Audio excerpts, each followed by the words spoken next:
서울 강남의 어느 늦은 밤. 거리는 잔잔한 빗소리로 가득했고 네온사인은 비에 젖은 아스팔트 위로 어지럽게 반사되고 있었다. 강유진, 대한민국에서 가장 젊은 여성 재벌이자 IT 대기업 JX그룹의 CEO. 언제나 완벽하고 냉철한 이미지로 언론에 등장하던 그녀는 지금 이 순간 강남의 한 골목 어귀에서 휘청이며 걷고 있었다. 검은색 하이힐은 비로 미끄러진 보도블럭 위에서 자꾸만 균형을 잃었고 명품 코트는 이미 어깨부터 젖어 무게감이 느껴졌다. 그녀의 손에는 반쯤 비워진 와인병이 들려 있었고 또렷한 눈매는 흐려져 있었다. 그날은 유진의 생일이자 회사 내부에서 믿었던 이사에게 배신당한 날이기도 했다. 내가 뭘 잘못했지. 그녀는 중얼거리며 쓰러질 듯 중심을 잃었다. 그때 한 남자의 오토바이 브레이크 소리가 급히 울렸다. 괜찮으세요? 헬멧을 벗으며 다가오는 남자. 그는 단정한 청바지에 검정색 바람막이를 입고 있었고 눈빛은 놀람과 걱정으로 가득했다. 저리 가요. 유진은 술기운에 화를 내며 손을 뿌리쳤다. 내가 누군지 알아요? 남자는 놀라지 않고 조용히 대답했다. 알아요. 강유진 대표님이시죠. 하지만 지금은 그런 게 중요하지 않아요. 지금 위험해요. 그 순간 유진은 다시 중심을 잃고 그대로 보도 쪽으로 넘어졌다. 바로 그 순간 차선 맞은편에서 트럭이 빠르게 다가오고 있었다. 남자는 망설임 없이 뛰어들어 유진을 끌어당겼다. 트럭은 두 사람 바로 앞을 스치며 지나갔고 바람이 얼굴을 강타했다. 유진은 남자의 팔 안에서 정신을 잃었다. 그는 조심스럽게 그녀를 업고 오토바이에 태웠다. 그의 이름은 서지훈, 32세. 부산에서 상경해 서울에서 배달 일을 하며 아픈 여동생을 돌보는 남자였다. 그는 유진이 떨어뜨린 명함에서 주소를 확인하고 조심스럽게 그녀의 고급 주택가로 향했다. 집 앞에 도착했지만 초인종을 눌러도 아무런 응답이 없었다. 그는 뒷문이 열려있는 것을 발견하고 그녀를 등에 업은 채 조심스럽게 실내로 들어섰다. 거대한 거실, 값비싼 예술품들과 대리석 바다. 하지만 이 고급스러움 속에 이상하게도 공허함이 느껴졌다. 지우는 소파 위에 유진을 눕히고 침대에서 담요를 가져와 그녀 위에 덮어주었다. 그리고 자신이 늘 들고 다니는 물과 숙취해소제를 조용히 옆에 놓았다. 그는 주위를 둘러보며 떨어진 명품 귀걸이, 시계, 핸드폰을 하나하나 주워 원래 위치에 놓았다. 그 어떤 것도 탐하지 않았다. 그저 마치 익숙한 듯 조심스러웠다. 그리고 조용히 현관문을 열고 나가려던 순간 마지막으로 한번 돌아보았다. 소파 위에서 잠든 유진의 얼굴은 낮과는 완전히 달랐다. 힘들어 보였고 외로워 보였다. 그는 혼잣말처럼 말했다. 부디 내일 아침엔 괜찮길 바랍니다. 그렇게 그는 다시 비 속으로 사라졌다. 배달기사, 가난한 남자, 하지만 그 누구보다 인간다운 온기를 가진 한 사람이었다. 다음 날 아침, 유진은 어렴풋한 기억 속에서 눈을 떴다. 머리가 깨질 듯 아팠고 입은 바싹 말라 있었다. 하지만 뭔가 이상했다. 담요가 덮여 있었고 옆에는 미지의 생수가 있었다. 숙취 해소제까지. 그녀는 순간 움찔하며 자리를 박차고 일어나 즉시 1층 보안실로 향했다.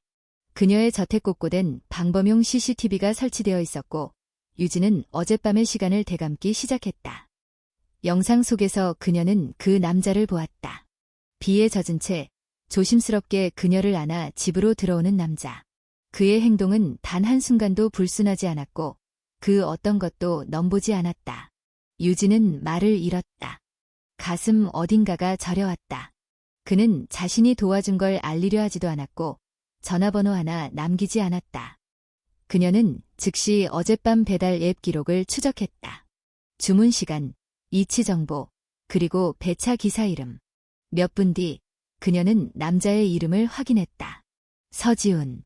그는 지금도 서울 외곽의 낡은 고시원에서 아픈 여동생과 함께 살아가고 있었다. 유진은 주저없이 차에 올라탔다. 그녀는 이 남자를 반드시 찾아가야겠다고 마음먹었다. 감사 인사 때문만은 아니었다. 그녀의 마음속 어딘가에서 어젯밤 그 눈빛이 아직도 깊게 남아 있었기 때문이었다. 서지훈의 고시원은 서울 외곽의 조용한 주택가 뒷골목에 있었다. 건물 외벽은 세월의 흔적을 그대로 간직하고 있었고 복도는 어둡고 습기가 느껴졌다. 강유진은 망설이지 않고 조심스럽게 계단을 올랐다. 손에 든 작은 종이 봉투 안에는 감사 인사로 준비한 고급 영양제와 과일 바구니가 들어있었다. 혹시 서지훈 씨 계세요? 그녀가 문을 노크하며 말하자 안에서 인기척이 났다. 잠시 후 문이 열리고 지훈이 얼굴을 내밀었다. 그녀를 본 순간 그의 표정은 놀람으로 굳어졌다. 마치 전혀 예상하지 못한 사람을 마주친 것처럼. 대표님 왜 여기에?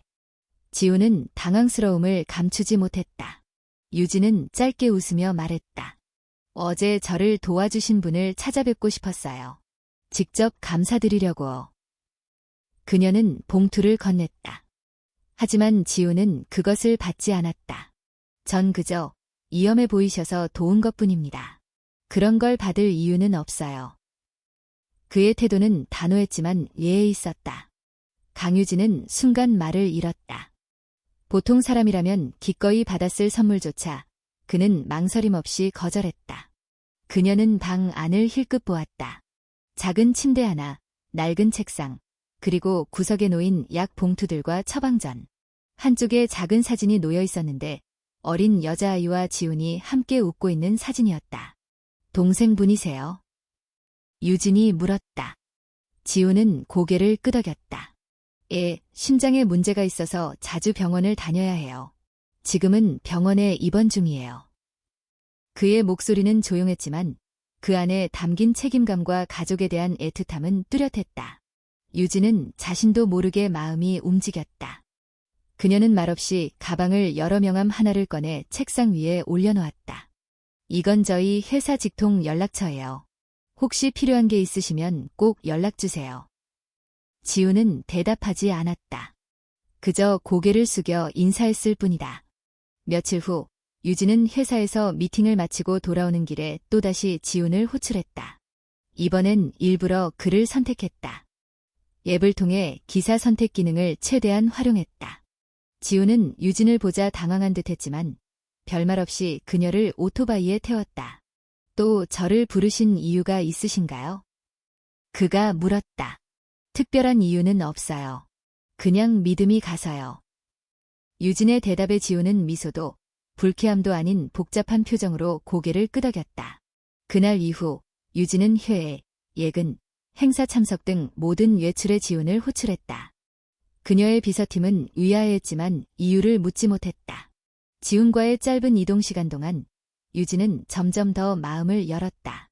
처음엔 어색했지만 점차 대화의 폭도 넓어졌다. 어릴 땐 꿈이 뭐였어요? 어느 날 유진이 물었다. 기계공학자요. 자동차나 엔진을 설계하고 싶었어요. 하지만 집안 형편이 어려워지면서 대학도 그만뒀어요. 그의 말에 유진은 조용히 고개를 끄덕였다. 그리고 창밖을 보며 혼잣말처럼 말했다. 저는 항상 누군가를 이겨야만 한다고 생각하며 살아왔어요. 지면 모든 걸 잃을 거라는 강박이 있었거든요. 지훈은 거울 너머로 그녀를 바라보았다. 그녀는 회사를 움직이는 리더였지만 지금은 그저 한 사람의 외로운 모습이었다. 시간이 흐를수록 유진은 점점 더 자주 그를 찾았다. 그리고 지훈 역시 그녀의 존재가 부담스럽기보단 어딘가 따뜻하다고 느끼기 시작했다. 하지만 이 이상한 관계는 곧 외부의 시선에 노출되었다. SNS에 올라온 사진 한 장.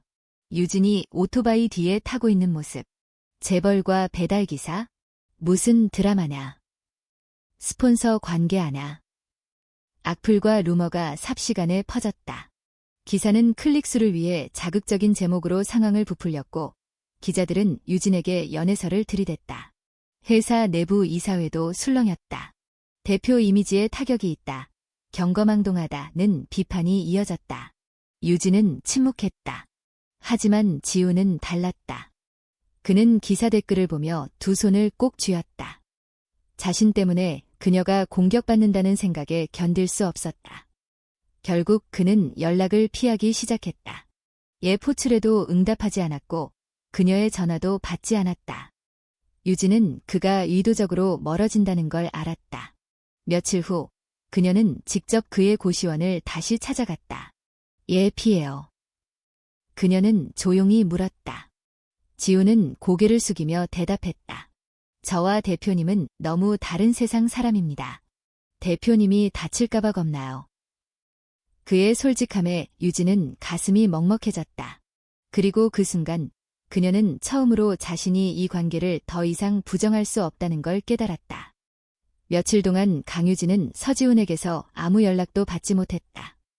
그녀는 바쁜 일정 속에서도 무의식적으로 휴대폰을 확인하곤 했다. 회의 중에도, 보고서를 읽는 중에도, 잠들기 전에도. 하지만 화면은 늘 조용했다. 지훈의 말이 계속 머릿속을 맴돌았다. 너무 다른 세상 사람입니다. 그 말은 유진의 가슴을 이상하게 아프게 했다. 그녀는 늘 사람들 위에 서 있었고 누군가와 자신을 비교해 본 적도 없었다. 그런데 처음으로 누군가가 자신과의 거리를 이유로 뒤로 물러난 것이다. 며칠 후 유진은 일부러 퇴근 후 약속을 모두 취소했다. 그리고 다시 앱을 열었다. 기사 선택 화면에서 그녀는 한참을 망설이다가 결국 지훈의 이름을 눌렀다. 호출은 오래 걸렸다. 평소라면 바로 배정되던 화면이 한참 동안 멈춰 있었다. 그녀는 거절당할 준비를 하고 있었다. 그때 화면이 바뀌었다. 서지훈 배정 완료. 유진은 숨을 길게 내쉬었다. 오토바이가 도착했을 때 지훈은 평소보다 말수가 적었다. 헬멧을 건네며 고개만 끄덕였다. 어디로 모실까요? 목소리는 평온했지만 어딘가 경계가 느껴졌다. 한강이요. 사람 없는 쪽으로. 지훈은 아무 말 없이 방향을 틀었다. 밤의 한강은 낮과 달랐다. 차분했고 어둠 속에서도 물결은 조용히 흐르고 있었다. 잠시 침묵이 이어졌다. 오토바이 엔진 소리만이 두 사람 사이를 채웠다. 예, 받았어요. 유진이 먼저 물었다. 제 호출. 지훈은 잠시 생각하다가 말했다. 피할 수만은 없을 것 같아서요. 그럼 왜 피하려고 했어요? 유진의 질문은 날카롭지 않았지만 진심이 담겨 있었다. 지훈은 오토바이를 세우고 헬멧을 벗었다. 강바람이 그의 머리를 스쳤다. 대표님은 몰라요. 그가 조용히 말했다. 사람들이 보는 시선이 얼마나 잔인한지. 전 알아요. 유진이 고개를 저었다. 저도 수없이 공격받아 왔어요. 다만 익숙해졌을 뿐이에요. 지훈은 그녀를 바라보았다. 하지만 전 익숙해질 수 없어요. 저는 그저 조용히 살고 싶습니다. 대표님 옆에 있으면 제 삶이 전부 평가 대상이 돼요. 유진은 잠시 말을 잇지 못했다. 그녀는 처음으로 깨달았다. 자신의 존재가 누군가에게는 보호가 아니라 부담이 될 수 있다는 것을. 그럼. 그녀가 조심스럽게 말했다. 제가 더 다가가지 않으면 괜찮아질까요? 지훈은 고개를 숙였다. 그게 아니라 제가 대표님께 다가갈 자격이 없다고 느껴져서요. 그 말은 유진의 마음을 깊게 찔렀다. 자격이라는 말, 싫어요. 그녀의 목소리가 낮아졌다. 사람 사이에 자격이 어디 있어요? 지훈은 대답하지 않았다. 그의 침묵은 동의도, 반박도 아니었다. 그저 오래 쌓여온 현실의 무게였다. 그날 이후 두 사람은 이전처럼 자주 만나지 않았다. 유진은 일부러 호출을 줄였고 지훈도 필요한 말만 했다. 하지만 이상하게도 서로를 잊지는 못했다. 유진은 회사에서 점점 예민해졌다. 이사회는 그녀의 최근 행보를 문제 삼기 시작했다. 대표님, 최근 이미지 관리에 문제가 있습니다. 한 임원이 조심스럽게 말했다. 사생활 노출이 잦습니다. 사생활은 개인의 영역입니다. 유진은 단호하게 대답했다. 하지만 대표님은 개인이 아니라 브랜드입니다. 그 말은 차갑게 들렸다. 유진은 자신이 언제부터 사람이 아닌 상품이 되었는지 스스로에게 물었다. 그날 밤 유진은 혼자 술을 마시다 문득 휴대폰을 들었다. 지훈에게 문자를 보내려다 멈췄다. 대신 메모장에 글을 적었다. 나는 왜 그를 놓지 못하는 걸까? 한편 지훈은 병원에서 여동생의 검사 결과를 기다리고 있었다. 의사는 추가 수술이 필요할 수도 있다고 말했다. 비용은 만만치 않았다. 그는 무의식적으로 유진의 명함을 꺼내 들었다. 고급스러운 종이, 깔끔한 글씨. 하지만 그는 다시 지갑 속에 넣었다. 도움받는 순간 자신이 더 작아질 것 같았다. 며칠 후 우연히 두 사람은 다시 마주쳤다. 강남의 작은 분식집 앞이었다. 유진은 혼자 떡볶이를 사들고 나오는 길이었고 지훈은 배달을 마치고 물을 사러 들어가던 참이었다. 눈이 마주쳤다. 둘 다 잠시 멈췄다. 잘 지내셨어요? 유진이 먼저 물었다. 네. 지훈은 짧게 대답했다. 어색한 침묵이 흘렀다. 그때 분식집 아주머니가 말했다. 둘이 아는 사이야. 잘 어울리네. 지훈은 당황했고 유진은 웃었다. 그 웃음 속에는 씁쓸함과 따뜻함이 동시에 섞여 있었다. 커피 한 잔만 괜찮을까요? 유진이 조심스럽게 물었다. 지훈은 잠시 고민하다가 고개를 끄덕였다. 카페에 앉은 두 사람은 말없이 커피를 마셨다. 밖에는 가을비가 내리고 있었다. 그날 밤과 닮은 비였다. 그날 밤. 유진이 말했다. 저를 구해준 거 후회한 적 있어요? 지훈은 고개를 저었다. 단 한 번도요. 그 대답에 유진은 미소 지었다. 그럼 저도 후회하지 않을래요. 지금 이 마음을. 지훈은 그녀를 바라보다가 조용히 말했다. 대표님, 마음은 솔직해도 됩니다. 하지만 현실은 준비가 필요합니다. 그 말은 이별이 아니었다. 경고도 아니었다. 다가올 폭풍을 예감하는 아주 조심스러운 고백이었다. 그리고 두 사람은 알지 못했다. 이미 누군가가 이들의 관계를 예의주시하고 있다는 것을, 그들의 이름이 곧 더 큰 소용돌이의 중심에 서게 될 것을. 조용했던 감정은 이제 서서히 파도를 일으키기 시작했다. 며칠 후 강유진은 본사 회의실에 앉아 있었다. 화면에는 언론 기사 하나가 크게 띄워져 있었다. 재벌가 상속녀 강유진, 배달기사와 유유의 관계. 사진에는 그녀가 분식집 앞에서 서지훈과 마주한 모습이 담겨 있었다. 그들의 표정은 진지했고 마치 오래된 연인처럼 보였다. 회의실은 침묵으로 가득 찼다. 임원 중 한 명이 입을 열었다. 이 기사, 어떻게 대응할 생각이십니까? 유진은 천천히 눈을 들었다. 대응하지 않습니다. 대표님, 이건 이미지에 치명적입니다. 배달 기사와의 관계라뇨. 언론은 벌써 달아오르고 있습니다. 대중은 선을 그으려 합니다. 다른 임원이 나섰다. 게다가 경쟁사에서 이 소식을 이용할 움직임도 있습니다. 특히 미르 그룹 쪽에서. 미르 그룹. 그 이름에 유진은 잠시 눈썹을 찌푸렸다. 미르 그룹의 부대표인 차태주는 과거 유진의 약혼자였다. 하지만 유진은 그의 권력 집착과 이중적인 면모를 알아채고 일방적으로 약혼을 파기했다. 그 후 태주는 유진을 경쟁자로 여기며 조용히 여러 방면에서 그녀의 회사를 압박해왔다. 그날 오후 유진은 기자회견을 열기로 했다. 이사회는 반대했지만 유진은 자신의 방식대로 문제를 마주하고 싶었다. 기자들이 몰려들었다. 마이크 앞에 선 유진은 짧게 말했다. 그 기사에 나오는 남성은 저를 위험에서 구해준 사람입니다. 제가 신뢰하는 사람입니다. 그리고 그가 어떤 직업을 가졌든 그건 그 사람의 품격을 해치지 않습니다. 순간 기자들의 셔터 소리가 터졌다. 누군가는 탄성을 내뱉었고 누군가는 더 자극적인 질문을 준비했다. 하지만 유진은 그 어떤 말도 더하지 않았다. 그녀는 자신이 보호하고 싶은 사람을 지키기로 결정한 것이었다. 그날 저녁 그 영상은 SNS를 통해 퍼져나갔다. 누군가는 그녀의 용기를 칭찬했고 누군가는 그녀를 비난했다. 재벌은 재벌끼리 어울려야지. 수요 아니야. 이미지 세탁하려는 거지. 그래도 멋지다. 저런 대표가 있다는 게 신기하다. 하지만 동시에 미르그룹은 본격적으로 움직이기 시작했다. 차태준은 자신의 사무실에서 유진의 해견 영상을 반복해보며 말했다. 지훈이라는 이름 어디서 많이 들어봤지. 비서가 다가와 속삭였다. 대표님. 예전 조사 자료에서 유진 대표가 치중 상태에서 구조된 사건. 그 당시 구조자 이름이 서지훈입니다. 태준의 눈이 번뜩였다. 좋아. 이걸 이용해. 며칠 후 지훈의 동네 근처에서 그를 따라다니는 낯선 시선을 느낀 사람들이 있었다.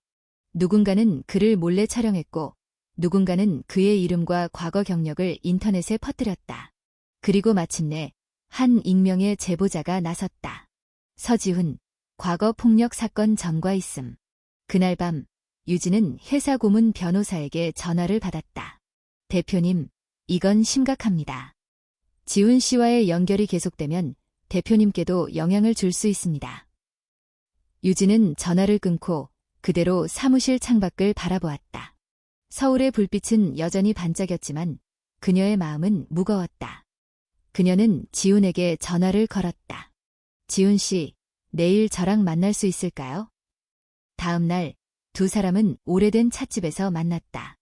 유진은 말없이 서류 한 장을 꺼냈다. 이게 당신에 대해 인터넷에 퍼진 내용이에요. 이거 사실이에요?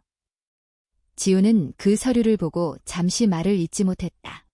그리고 고개를 천천히 끄덕였다. 군 제대 후 아르바이트 중에 일이 있었어요. 술 마신 손님을 말리다 휘말렸고 결국 전과자가 됐습니다. 벌금형이었지만 그 뒤로 모든 이력서에서 탈락했어요. 유진은 아무 말 없이 그를 바라보았다. 지훈은 고개를 숙이며 말했다. 대표님을 위험하게 만들고 싶지 않습니다. 우리 인연은 여기까지가 맞는 것 같아요. 유진은 조용히 말했다. 이해는 해요. 하지만 도망가지 말아요. 이번엔 제가 지킬 차례예요. 지훈은 눈을 들었다. 그녀의 눈은 흔들림이 없었다. 다음 날 유진은 자신의 SNS에 장문의 글을 올렸다. 나는 지금까지 강자와 강자로만 싸워왔습니다. 하지만 세상은 강자만으로 이뤄지지 않습니다. 나에게 진짜 용기를 가르쳐준 사람은 화려한 배경이 아니라 자신의 과거를 숨기지 않는 사람이었습니다. 그 글은 폭발적인 반응을 일으켰다. 어떤 사람은 감동했고 어떤 사람은 유진의 진심에 의문을 품었다. 하지만 그 누구도 그녀의 진심을 완전히 부정하지는 못했다. 이 일로 유진은 광고 계약 몇 건을 잃었지만 동시에 새로운 후원과 파트너십을 제안하는 기업도 나타났다. 그녀는 비로소 사람을 중심에 두는 기업인으로 새롭게 자리매김하기 시작했다. 그날 밤 지훈은 병원에 있는 여동생의 병실을 지키고 있었다. 병원 TV에서는 유진의 기자회견 장면이 다시 나오고 있었다. 간호사가 다가와 말했다. 지훈 씨, 눈아분 검사 결과 좋아졌어요. 조금만 더 버티면 수술 없이도 회복 가능할지도 몰라요. 지훈은 고개를 숙였다. 그의 눈가에 작고 조용한 눈물이 맺혔다. 조금만 더. 그는 속삭였다. 조금만 더 버티자. 밖은 가을비가 내리고 있었다. 하지만 이번에는 차가운 비가 아니었다. 마치 누군가를 기다리는 듯 조용히 따뜻하게 내리고 있었다. 그리고 이 모든 것을 뒤에서 지켜보는 또 다른 인물. 차태준은 절대로 가만히 있지 않을 준비를 하고 있었다. 강유진, 내가 선택한 감정이 결국 내 가장 큰 약점이 될 거다. 다음 장, 태풍이 몰아칠 시간이었다. 가을비가 내리던 그날 이후 유진과 지훈은 멀어지지도 가까워지지도 않는 어정쩡한 관계를 유지하고 있었다. 지훈은 자신의 과거가 다시 세상에 드러난 것에 대해 여전히 죄책감을 안고 있었고 유진은 그를 믿고 싶지만 동시에 그를 지키기 위한 방법을 고심 중이었다. 한편 미르 그룹의 차태준은 다음 수를 준비하고 있었다. 그는 이번엔 법적인 공격이 아닌 여론과 심리를 이용한 장기전을 택했다. 사람은 감정으로 무너진다. 강유진이 아무리 강해도 감정엔 약할 거야. 태준은 언론사 몇 곳에 압박을 넣어 강유진과 서지훈의 관계에 대한 심층보도 기획을 흘렸다. 기사는 일제히 쏟아졌다. 로맨스인가, 이기인가. 강유진 대표의 연애가 기업 경영에 미치는 영향 분석. 배달 기사에서 재벌과 연애까지. 서지훈의 상승 스토리는 진짜일까? 기사들은 단순한 사실 전달을 넘어 유심과 편견을 조장했다. 그리고 마침내 유진의 회사 주가에 영향이 나타나기 시작했다. 이사회는 다시 긴급 회의를 소집했다. 대표님, 이제는 단호한 조치가 필요합니다. 서지훈 씨와의 관계를 정리하셔야 합니다. 아무리 개인적인 일이라지만 회사 전체가 흔들립니다. 유진은 말없이 그들의 말을 들었다. 하지만 눈빛은 흔들리지 않았다. 그녀는 모든 발언이 끝난 뒤 천천히 입을 열었다. 만약 제가 그 사람을 포기한다면 당신들은 다음엔 또 누구를 포기하라고 하겠습니까? 직원입니까? 고객입니까? 아니면 저 자신입니까? 정적이 흘렀다. 이 회사는 사람이 중심이 되어야 합니다. 숫자가 아닌 신뢰와 철학으로 움직여야 합니다.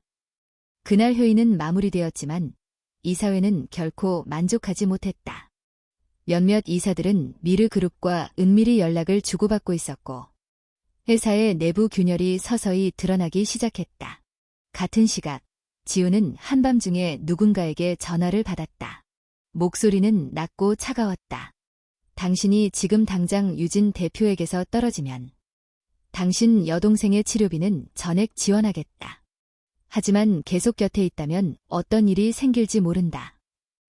지우는 아무 말도 하지 못한 채 전화기를 바라보았다. 그의 머릿속엔 수많은 생각이 뒤엉켰다. 여동생, 유진, 과거의 실수, 지금의 상황. 모든 것이 그를 옥죄고 있었다. 다음 날 아침, 유진은 출근길에 작은 봉투 하나를 발견했다. 사무실 앞 우편함에 꽂혀있던 그 봉투엔 손으로 쓴 메모 한 장과 함께 지훈이 손수 만든 나무 열쇠고리가 들어있었다. 메모에는 단 한 줄만 적혀 있었다. 고맙고 미안하고 이제 그만할게요. 유진은 그 자리에서 한참을 움직이지 못했다. 그의 말투, 그가 만든 작은 선물, 그리고 이제 그만이라는 말 속에 모든 뜻을 곱씹었다. 그녀는 문득 떠올랐다. 지훈이 늘 말하던 그 말. 저 같은 사람은 대표님 옆에 있어선 안 됩니다. 하지만 그녀는 생각했다. 그가 생각하는 자격은 세상이 말하는 겉모습일 뿐이라고. 그는 단 한 번도 그녀를 속인 적 없었다. 오히려 그가 없었다면 지금의 자신도 없었을 것이다. 유진은 그 길로 지훈이 사는 원룸으로 달려갔다. 하지만 방은 이미 비워져 있었다. 주인은 말했다. 어젯밤에 짐 싸서 나가더라고. 가족 사정이 생겼다고만 하고. 유진은 그대로 병원으로 달려갔다. 지훈의 여동생이 입원해 있는 병실문 앞에서 그녀는 그를 다시 만났다. 지훈은 유진을 보자 놀라며 고개를 돌렸다. 여기 왜 왔어요? 당신이 사라졌으니까. 그리고 난 그런 식으로 끝내고 싶지 않아요. 대표님, 제 여동생 병원비가. 유진은 그의 말을 막았다. 알고 있어요. 누가 당신을 협박했는지도 대충 감이 와요.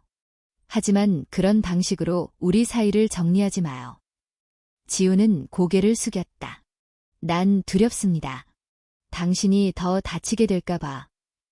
그럼 내 선택을 믿어요. 두 사람 사이엔 잠시 침묵이 흘렀다. 지훈은 문득 생각했다. 그녀는 재벌 상속녀였지만 지금은 단지 자신을 붙잡고 있는 한 사람일 뿐이었다. 그 순간 병실 안에서 간호사가 나왔다. 보호자분, 검사 결과 나왔습니다. 지금 바로 의사 선생님과 상담하시죠. 지훈은 유진을 바라보다가 천천히 고개를 끄덕였다. 같이 가주시겠어요? 유진은 미소 지으며 그의 옆에 섰다. 두 사람은 나란히 병원 복도를 걸어갔다. 그 뒷모습엔 여전히 불안과 고민이 묻어 있었지만 한편으로는 작지만 단단한 믿음이 함께하고 있었다. 그리고 바로 그 순간 병원 외부에 정차해 있던 검은 승용차 안에서 차태준이 두 사람의 모습을 바라보고 있었다. 그의 옆에 앉은 비서는 조용히 말했다. 계획은 진행 중입니다. 언론은 조만간 다음 보도를 시작할 겁니다. 태준은 입꼬리를 살짝 올리며 말했다. 좋아. 이제 감정이 무르익었지. 이제 한번 완전히 무너뜨려보자. 이제 그들 앞에 놓인 것은 사랑을 지킬 것인가, 현실에 굴복할 것인가, 둘 중 하나의 선택이었다. 다음 장. 시험은 시작된다. 그날 이후 병원에서의 만남은 유진과 지훈 사이를 다시 연결시켜 주었다. 그러나 그들의 평온은 오래가지 않았다. 며칠 뒤 전국 주요 뉴스 포털에 대대적인 특종 보도가 올라왔다. 충격 단독. 강유진 대표, 배달 기사 출신 연인에게 회사 정보 유출. 내부자 거래 의혹 불거져. 기사는 정교하게 구성되어 있었다. 유진과 지훈이 함께 있는 사진, 병원에서 나란히 걷는 장면, 그리고 누군가 익명으로 제공한 메신저 캡처까지. 내용은 명확했다. 지훈이 유진을 통해 회사 내부 정보를 얻었고 이를 이용해 개인 이득을 취한 정황이 있다는 것. 유진은 즉시 기자회견을 열었다. 그녀는 냉정하고 단호한 어조로 말했다. 해당 보도는 모두 허위입니다. 저와 서지훈 씨는 어떤 식으로도 회사 정보를 공유한 적 없으며 그는 단 한 번도 자신의 이익을 위해 제 곁에 있지 않았습니다. 하지만 대중은 쉽게 흔들렸다. 댓글란은 악성 루머와 비난으로 가득 찼다. 배달 기사 하나 잘 만나서 대박 터졌네. 진짜 사랑이야. 아니면 치밀한 접근. 강유진도 한계가 있었구나. 감정에 휘둘린 거야. 유진의 회사 주가는 급락했고 이사회는 다시 그녀의 사퇴를 논의했다. 이사회장에선 고성이 오갔다. 우리는 이 정도 리스크를 감당할 수 없습니다. 대표님 개인 문제로 회사 전체가 흔들리고 있어요. 유진은 침묵하다가 서류를 책상에 내려놓았다.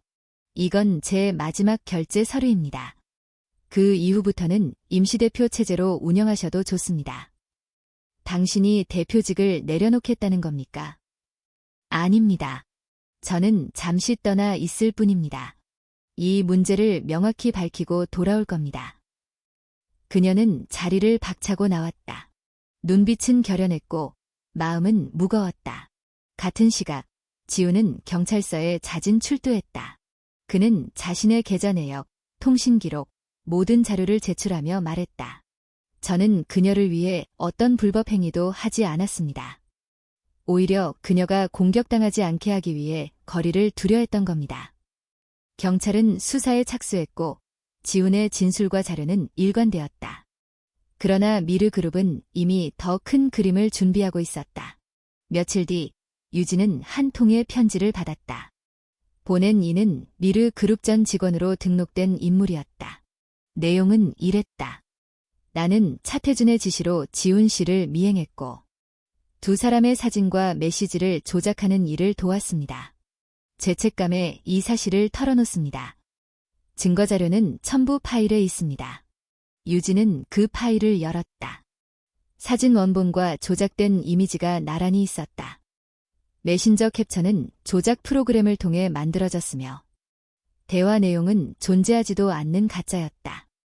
그녀는 즉시 법무팀과 함께 검찰의 고소장을 접수했고 언론에 이를 공개했다. 지금까지의 모든 허위 보도는 미르그룹과 차태준 이사가 기획한 조작극이었습니다. 이 발표는 언론을 뒤집어 놓았다. 하루 만에 수십 개의 기사가 쏟아졌고 온라인은 역대급 역전극이라며 다시 유진을 응원하기 시작했다. 하지만 그 와중에도 유진은 웃지 않았다. 그녀는 지훈을 병원에서 만나 조용히 말했다. 이렇게까지 되어버렸어요. 당신은 그냥 저와 엮이지 않았으면 더 편했을 텐데. 지훈은 천천히 고개를 저었다. 제가 가장 후회하는 건 당신을 혼자 두고 떠났던 겁니다. 난 당신을 지키려고 했는데 오히려 당신을 다치게 했어요. 그럼 이제 우리가 서로를 지키면 되는 거죠. 같이, 여기서부터. 지훈의 말에 유진은 잠시 눈을 감았다. 눈물 한 줄기가 흘렀지만 이번엔 후회의 눈물이 아니었다. 그녀는 조용히 말했다. 고마워.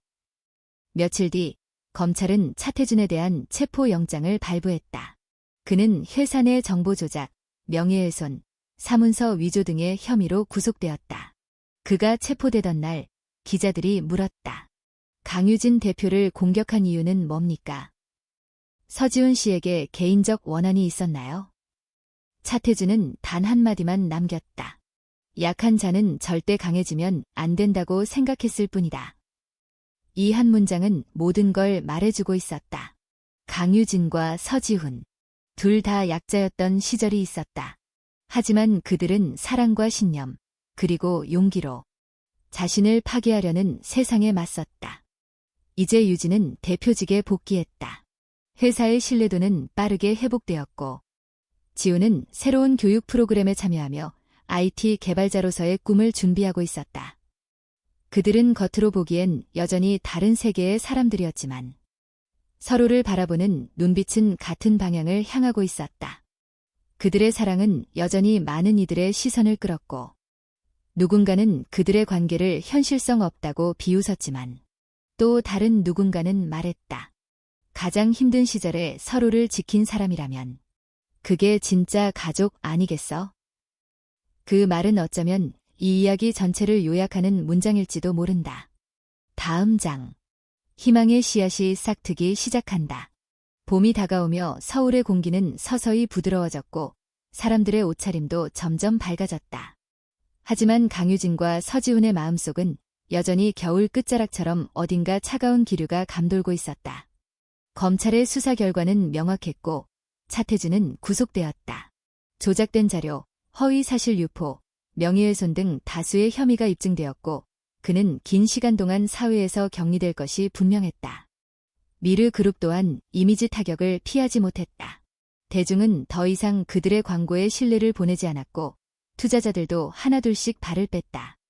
강유진은 다시 대표이사 자리에 복귀했다. 복귀 기자회견에서 그녀는 차분하게 말문을 열었다. 저는 실수를 했습니다. 저를 둘러싼 모든 논란을 단순히 억울하다고만 생각했고 그 과정에서 회사를 지키는 것이 최우선이라고 믿었습니다. 하지만 저는 이제 압니다. 회사를 지키는 것만큼 함께 일하는 사람들을 지키는 것도 중요하다는 것을. 기자회견이 끝난 후 수많은 응원의 메시지가 쏟아졌다. 유진의 진심은 대중에게 닿았고 그녀의 단단한 모습은 새로운 희망의 상징처럼 여겨졌다. 지우는 IT 아카데미에서 열심히 공부 중이었다. 그는 낮에는 수업을 듣고 밤에는 강의 자료를 복습하고 주말마다는 유진을 도와 봉사활동에도 참여했다. 사람들은 점점 배달 기사 서지훈이 아닌 예비 개발자 서지훈으로 그를 보기 시작했다.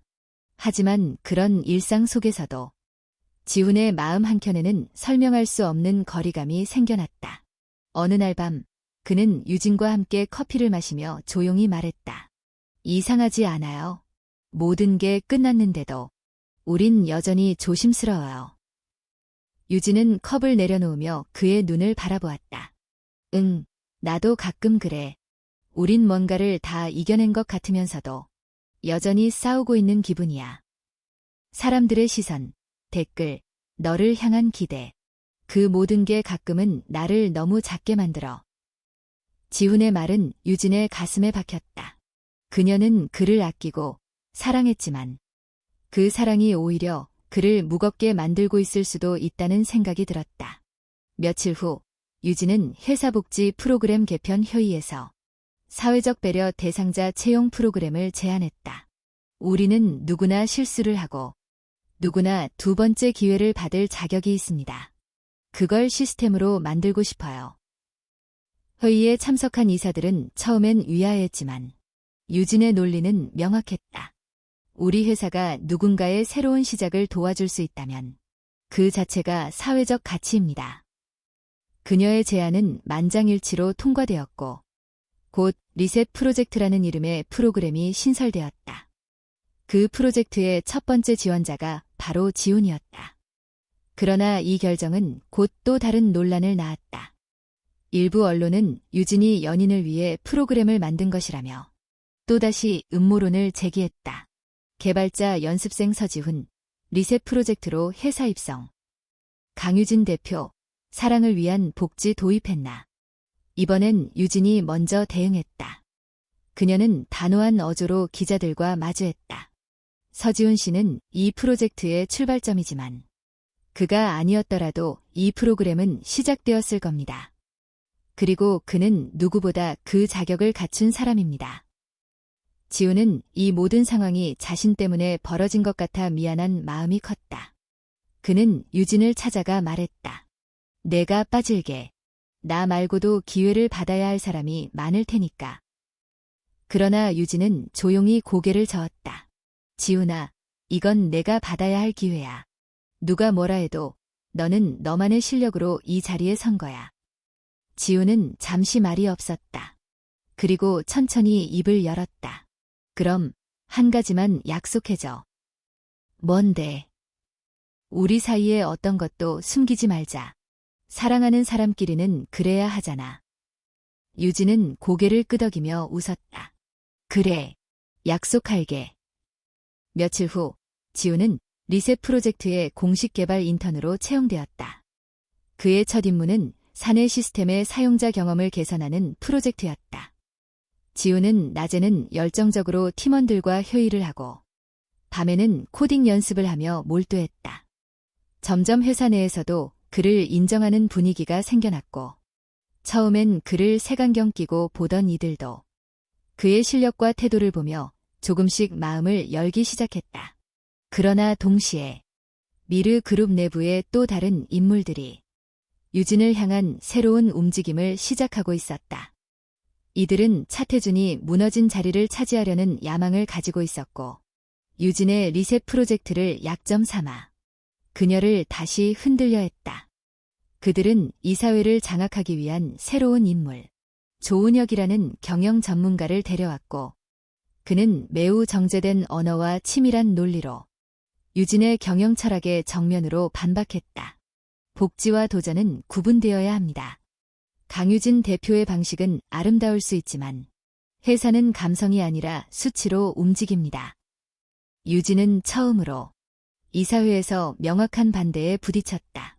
지우는 그 사실을 듣고 무언가 예감이 좋지 않았다. 그는 밤늦게 유진에게 전화를 걸었다. 요즘 괜찮아? 유진은 조용히 대답했다. 조금 버거워. 하지만 지켜야 하잖아. 우리가 함께 만든 걸. 지우는 말없이 창밖을 바라보았다. 서울의 밤하늘에 드문 별 하나가 떠 있었다. 그 별처럼 그들의 사랑도 험한 하늘 아래에서 자리를 지키고 있었다. 그리고 새로운 폭풍이 조용히 다가오고 있었다. 미르 그룹 본사 빌딩의 30층 이사회 회의실. 유리창 너머로 보이는 서울의 도시 전경은 화려했지만 그 안의 공기는 묵직하고 싸늘했다. 조은혁의 등장 이후 이사회는 점차 강유진 대표의 경영 방식에 회의적인 시선을 던지기 시작했다. 지금 이사회는 수익 감소와 주가 하락에 대해 책임 있는 설명을 원합니다. 조은혁은 말끝을 흐리지 않았다. 그의 어조는 부드러웠지만 그 안에 담긴 의미는 뚜렷했다. 유진은 정면을 바라보며 대답했다. 리셋 프로젝트는 단기 수익이 아닌 장기적인 가치 창출을 위한 기반입니다. 우리가 신뢰를 회복하기 위해서는 수치보다 먼저 믿음을 보여야 합니다. 그러나 이사회는 더 이상 이상과 현실의 균형을 받아들이지 않았다. 그들은 유진의 철학보다는 은혁의 수치와 예측에 더 매료되기 시작했다. 그는 치밀한 분석 자료와 모의 투자 시나리오를 통해 이사회 다수의 지지를 얻어냈다. 며칠 후 유진은 비공식적으로 해임안이 논의되고 있다는 소식을 들었다. 그녀는 당황하지 않았지만 마음속으로 느껴지는 압박은 무거웠다. 그날 밤 지훈과 함께 저녁을 먹던 자리에서 유진은 조심스레 물었다. 혹시 내가 지금 이 회사를 떠나게 된다면 어떤 기분일 것 같아? 지훈은 젓가락을 멈췄다. 슬프겠지. 하지만 나한텐 회사보다 더 소중한 게 있어. 뭔데? 함께 일하고 싶은 사람이 있어. 그 사람이 어떤 자리든 어떤 위치든 같이 나아갈 수 있다면 난 만족해. 유진은 그 말을 들으며 조용히 미소 지었다. 하지만 그 미소 너머에는 자신이 지켜야 할 책임과 결단이 무겁게 자리하고 있었다. 다음 날 유진은 변호사와 함께 조은혁의 과거 이력을 면밀히 조사하기 시작했다. 어떤 이유에서인지 그는 너무 완벽했고 너무 많은 이들의 지지를 빠르게 얻어냈다. 며칠 후 충격적인 사실이 드러났다. 조은혁은 이전 회사에서 이사회 쿠데타를 주도한 인물로 해당 기업의 구조조정 과정에서 다수의 직원들이 부당 해고당했다는 전력이 있었다. 그는 그 과거를 감추고 있었고 심지어 미르 그룹에 입사하기 위해 자신의 경력 일부를 조작한 정황도 포착되었다. 유진은 이 사실을 들고 비상이사회를 소집했다. 회의장에는 팽팽한 긴장감이 감돌았다. 은혁은 당황한 기색 없이 태연하게 앉아 있었지만 그의 이마에는 땀이 맺혀 있었다. 유진은 프로젝트 자료 대신 은혁의 경력 조사 문서를 탁자에 올려두었다. 조은혁 이사. 당신은 전 직장에서 대규모 구조조정을 주도하고 노조 탄압으로 논란을 일으킨 사실을 숨겼습니다. 또한 입사 시 제출한 경력 중 일부는 허위로 밝혀졌습니다. 이사회는 술렁이기 시작했다. 이게 사실입니까? 한 이사가 물었다. 은혁은 입술을 꾹 다물다가 조용히 말했다. 그땐 생존이 우선이었습니다. 회사를 살리기 위해 어쩔 수 없는 결정이었죠. 유진은 조용히 고개를 저었다. 당신의 방식은 효율적일 수 있었지만 우리는 지금 사람을 경영해야 하는 시대에 살고 있습니다. 숫자만으로 회사를 이끌던 시대는 끝났습니다. 은혁은 결국 자리에서 물러났고 그의 해임은 즉각적으로 결정되었다. 유진은 이사회의 신뢰를 다시 얻는 데 성공했다. 그러나 이 모든 과정 속에서 유진의 마음은 무거워지기만 했다. 지우는 그날 밤 유진의 집을 찾았다. 너 너무 많이 버티는 것 같아. 괜찮아. 이제 끝났어. 아니야. 그게 아니라 너 스스로를 너무 밀어붙이고 있어. 지우는 그녀의 손을 잡으며 말했다. 내가 아무리 강해 보여도 혼자 다 끌어안고 있으면 무너질 수밖에 없어. 유진은 그제야 참았던 눈물을 흘렸다. 그녀는 너무 오랫동안 혼자 싸워왔고 사랑하는 사람 앞에서조차 약한 모습을 보이지 않으려 애썼다. 지우는 그녀를 안아주며 말했다. 이제는 나도 함께 싸울게. 내가 혼자 지지 않아도 돼. 그날 밤 두 사람은 오랜만에 감정의 벽을 허물고 서로의 온기에 기대었다. 다음 날 유진은 대표직을 유지한 채 회사의 조직 문화를 전면 개편하겠다고 발표했다. 그녀는 더 이상 이사회와 대중에게 자신을 증명하려 애쓰지 않기로 결심했다. 그 대신 지훈과 함께 작지만 진실된 변화들을 만들어 나가기로 했다. 리셋 프로젝트는 더욱 확대되었고 청년 실업자, 은퇴자, 경력 단절 여성 등 다양한 사회적 배려 대상자들이 참여할 수 있도록 개방되었다. 지우는 그 프로젝트의 기획 파트에 합류해 직접 매뉴얼을 쓰고 멘토링 프로그램을 운영했다. 그는 이제 자신의 과거를 부끄러워하지 않았다. 오히려 그 경험이 누군가의 미래를 바꾸는데 도움이 된다는 사실에 자부심을 느끼고 있었다. 이 변화는 천천히, 그러나 분명히 회사 내부의 분위기를 바꿔갔다. 그리고 그 변화의 중심에는 강유진과 서지훈, 두 사람의 이름이 있었다. 하지만 아직 모든 것이 끝난 것은 아니었다. 조은혁은 미르 그룹에서 퇴출되었지만 그를 지원하던 외부 투자사들은 이사회를 장악하지 못한 데 대해 분노하고 있었다. 그들은 새로운 형태의 압박을 준비하고 있었고 그 안에는 유진과 지훈을 향한 마지막 공격이 숨어 있었다. 다음 장. 그들은 또 한 번 선택의 기로에 서게 된다. 진실을 지키기 위한 대가가 이번엔 더 혹독할지도 모른다. 겨울의 끝자락, 서울의 하늘은 잿빛 구름으로 덮여 있었다. 리셋 프로젝트의 확장으로 인해 미르 그룹의 대내외적 평가는 크게 회복되었고 사회적으로도 긍정적인 반응이 이어졌다.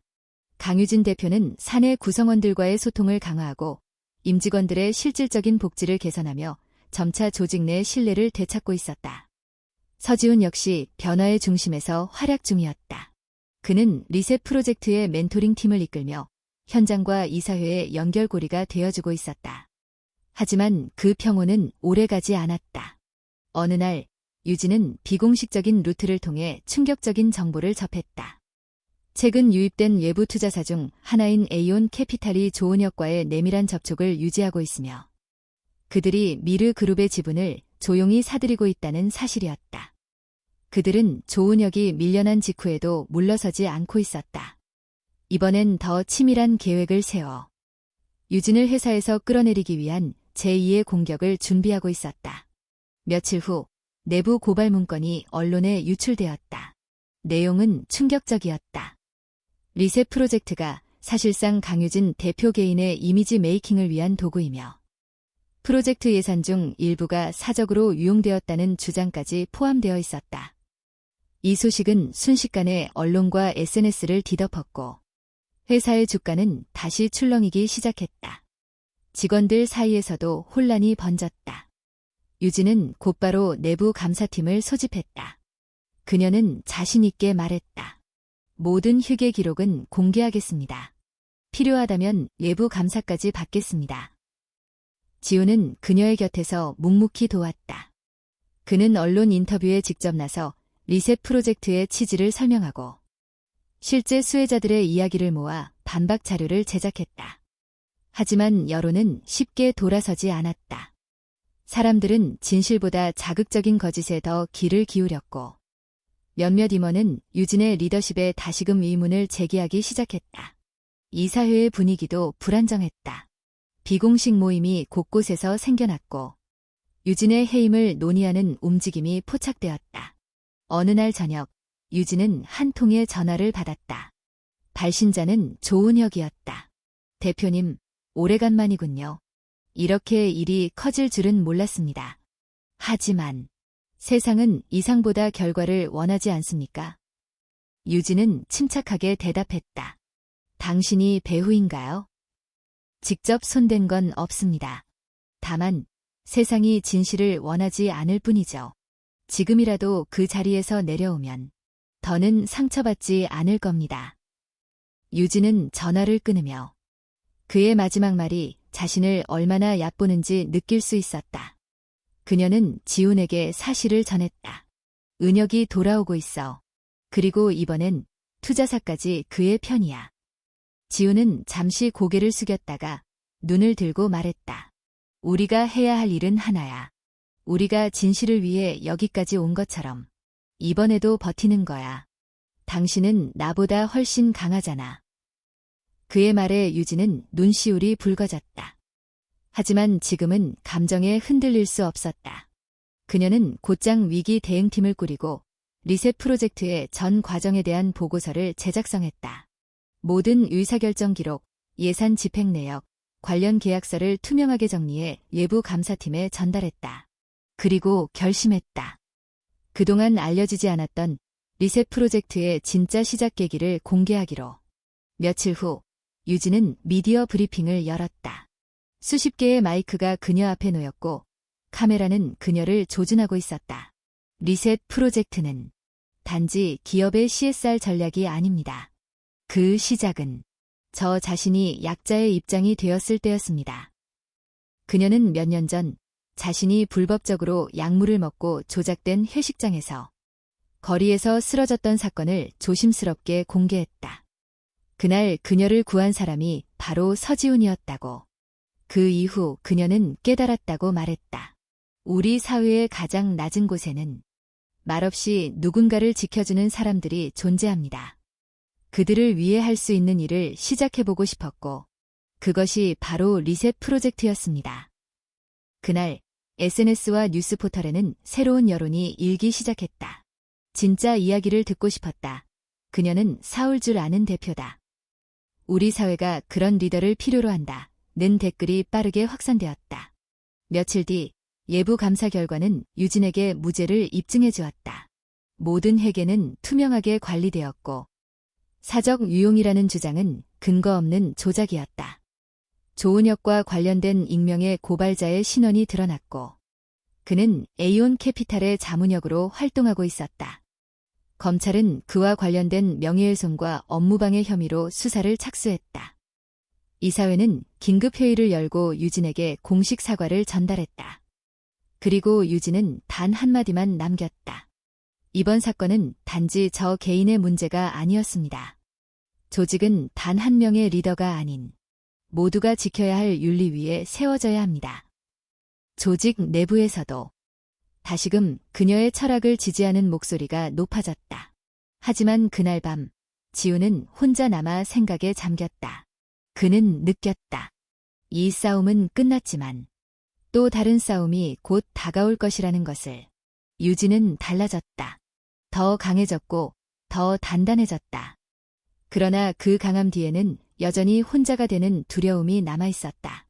지우는 그녀가 무너지기 전에 그녀가 진짜로 기댈 수 있는 사람이 되고 싶었다. 그리고 스스로 묻는다. 나는 그녀와 같은 빛을 감당할 수 있을까? 다음 장. 모든 선택이 마무리되고 그들이 걸어온 길의 진짜 의미가 밝혀진다. 봄의 끝자락, 서울의 하늘은 맑고 따스했다.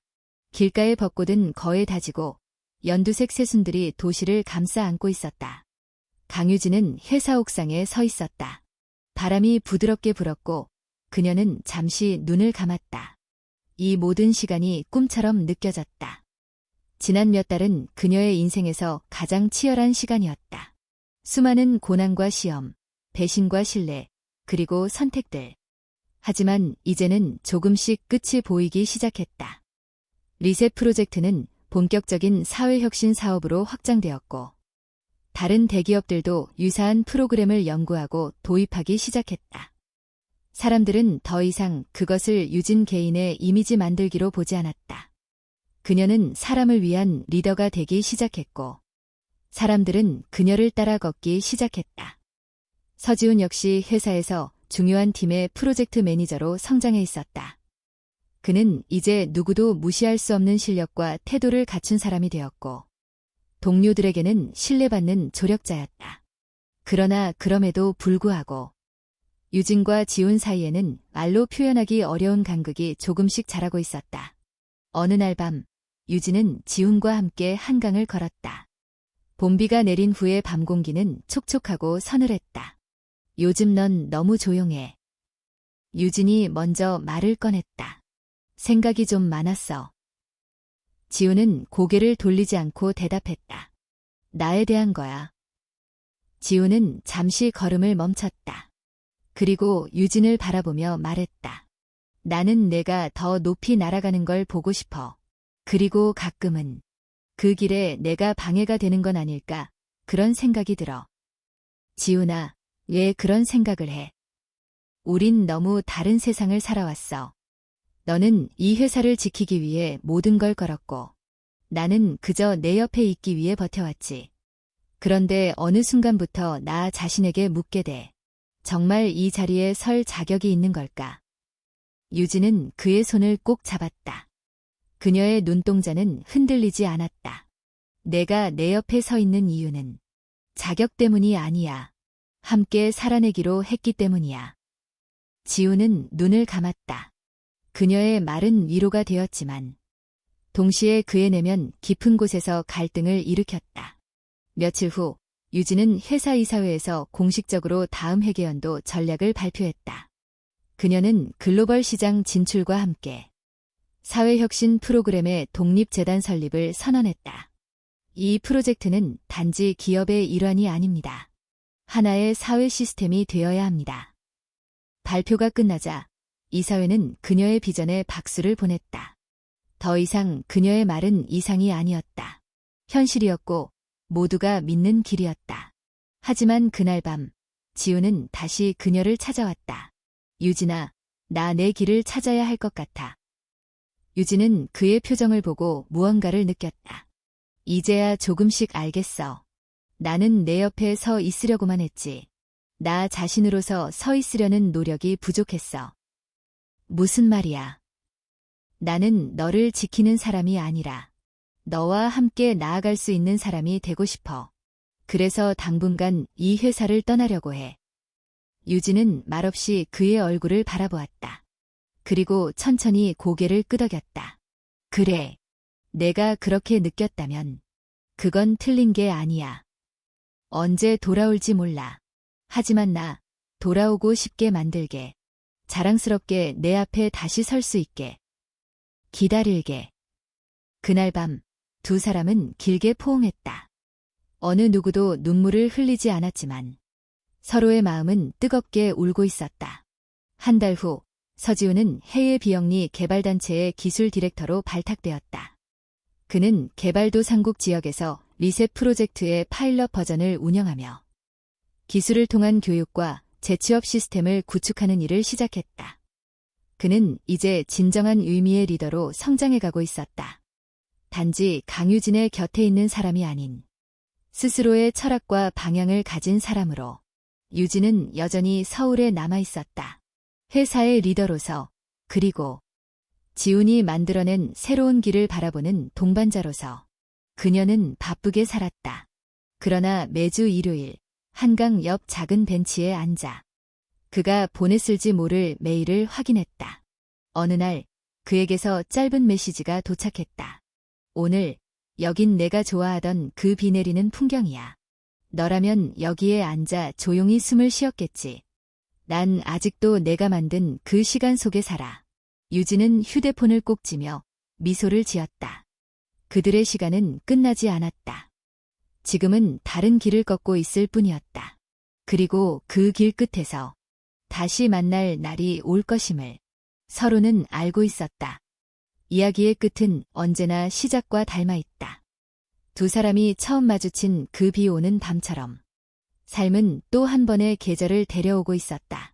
끝.